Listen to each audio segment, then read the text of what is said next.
This is the grave of Silas Reed. Silas died at the age of 11 weeks. His cause of death is listed as lung fever. Now, along with not being a professional genealogist, I'm not a professional historian, so feel free to correct me if I'm wrong on anything I'm about to say, or really anything I say ever. So in the 19th century and before, fever was considered the sickness itself rather than a symptom or a manifestation of an illness.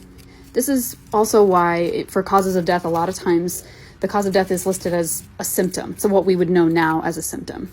They didn't really have the diagnostic tools that we have now or the medicines, so really they just focused on what was going on with the person just before they died. So because of that, the word fever found its way into a lot of disease names in these causes of death. So from my research, lung fever is most likely pneumonia. Pneumonia was a pretty common disease, a pretty common killer in the 19th century and long before. Nowadays, we have a lot more treatments for pneumonia, both viral and bacterial, but back then it was a pretty scary thing for parents of young kids. Silas had an older brother named Freddie.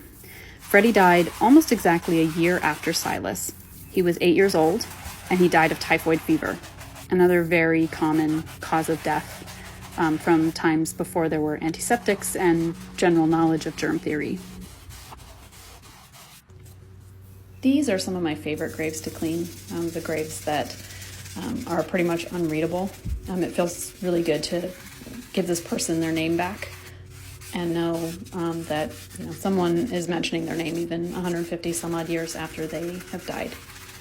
Silas and his brother are both buried under this really beautiful old tree that easily could have been there when they were buried, but it's not something that I'm really qualified to say. One thing about graves under trees is that they tend to degrade a lot faster because there's a lot more moisture, which promotes moss growth. So Silas and Freddie's graves will probably become grown over more quickly than if they were out in the open.